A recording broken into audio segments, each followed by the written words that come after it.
back here on CBS Sports HQ. All right, the Lakers finding a way to make headlines even when they're not competing for an NBA championship, right? They're going to have a new majority owner for the first time since 1979. So ESPN reporting that the Buss family is selling their stake in the Lakers to Mark Walter for a valuation of approximately $10 billion. Yes, billion with a B. That's the largest sale ever for a pro sports franchise. Walter, the majority owner of the Dodgers and CEO and chairman of TWG Global. By the way, Dr. Jerry Buss purchased the team for just $67.5 million back in '79 and has overseen 11 NBA championships. Magic Johnson, who is also part owner of the Dodgers, he has had a lot to say about this sale on X, but saying, just like I thought when the Celtics sold for $6 billion, I knew the Lakers were worth $10 billion. So Magic giving himself a little pat on the back. He literally has like novels on his thoughts, all high praise to the Buss family and this entire sale. So we have John Gonzalez and Brad Botkin here to talk about this. I mean, it's crazy, Brad, when we talk about these sales and everything with the Celtics and now with the Lakers. We're talking about billions with a B. How do you wrap your head around that and what it's valued for a franchise like the Lakers? All I'm thinking about is this Mark guy. Like, he's walking into, I mean, you talk about some big swing, and he owns the Dodgers and the Lakers. Yeah. Like, how you roll into parties, you're the owner of the Dodgers and the Lakers.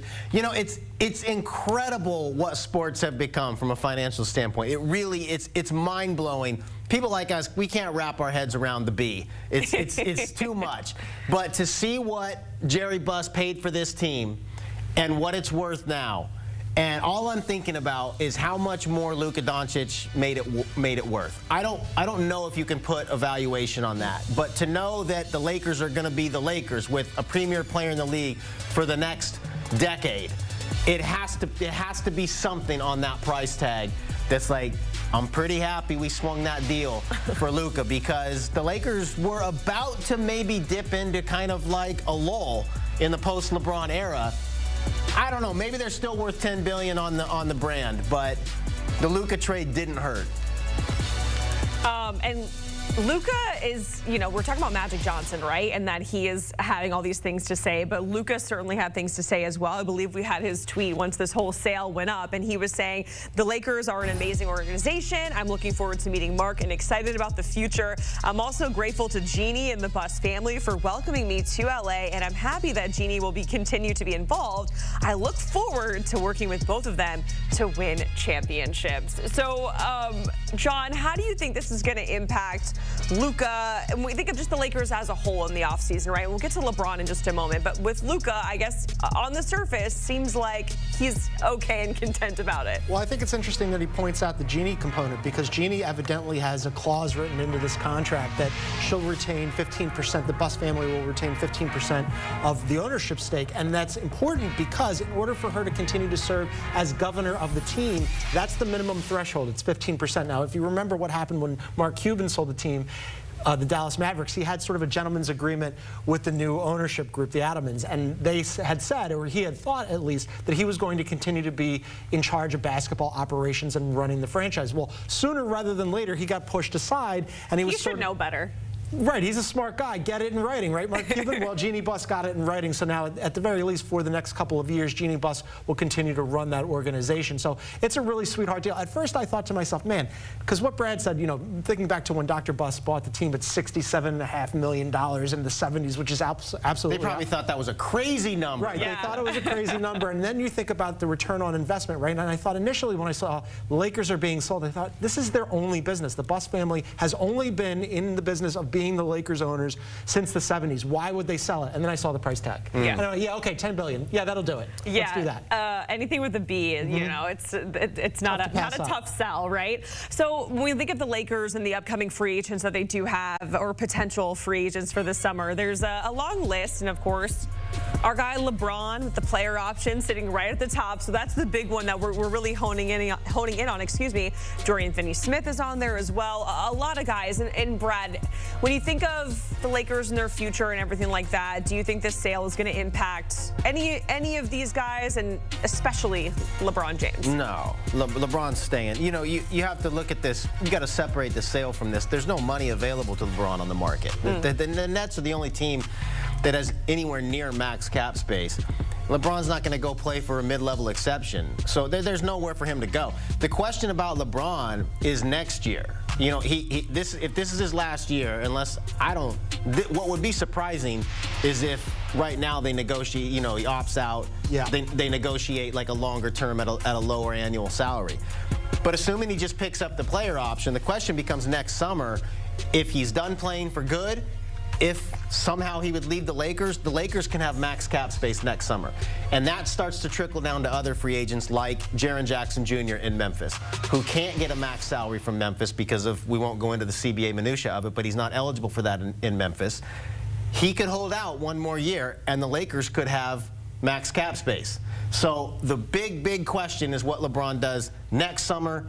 This summer, he's playing for the Lakers. Okay. That's interesting, too, with Jaren Jackson Jr., because one of the things that the Lakers need is a big, right? I mean, Jackson Hayes is nominally their center. You saw him on the free agent list there. They started him and then immediately went to small ball center with LeBron James and Dorian Finney-Smith, who is also on that player option list. So they have a lot of roster construction that they have to do around and beyond LeBron James. Yeah, I am in agreement with Brad that aside from him opting out and doing a lower annual average value over a couple of years, I expect him to pick up that contract. But then we saw the limitations of this team in the postseason. I thought that they had a really good season and probably overachieved given their roster construction, but they need shooting. Everybody needs shooting. And then they need a big. I mean, they're really, that front court, that front line, especially at the center position, is really small. Positionally, at guards and wings, they're actually kind of a big team, but they're in dire straits when it comes to having a big. Miles Turner's a guy, you see him on that list, that they've been looking at for years and years and years. I just don't know, to Brad's point, that they're going to have the money to pay him.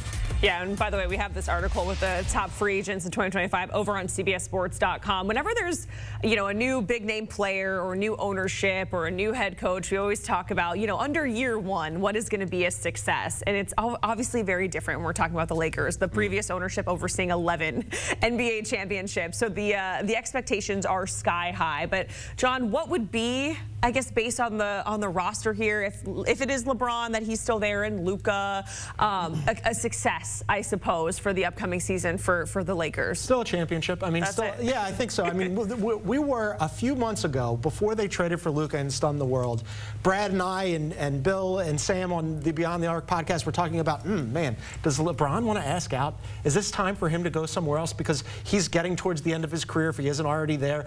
And how many more years does he have left to play? And does he want to go and chase rings? Now, I know that he just said on his podcast that ring chasing, he doesn't understand it's it. a team thing. Yeah, he's got 4 of them. Convenient. I think it's a little convenient. The whole point here was, before Luka, it wouldn't have been unreasonable if LeBron had said, I think I got to go. It's been fun in LA, but I've got to go, and maybe I'll join up with the Golden State Warriors or some other team where I have a chance to win a championship. Now with Luka, once he got Luka, all of a sudden everybody went, hey, the Lakers have a chance. Now, the Western Conference is loaded. It's really difficult to get out of the Western Conference, but to be in the mix of teams that could potentially win a championship, that's what they had their sights on, for sure. That's the key. Get in the mix. Any of these teams outside of the Thunder that are saying championship or bust are just saying the line.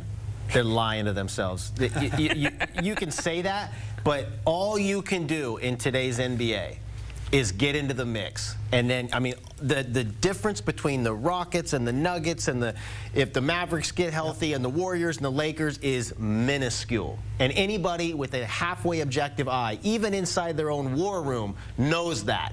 So you put yourself in the mix, you're a good team, you try to get a 4 seed, 5 seed, 6 seed, maybe even a play-in spot, and then you hope the injuries go your way, you hope the matchups go your way, you hope somebody gets hot as a shooter.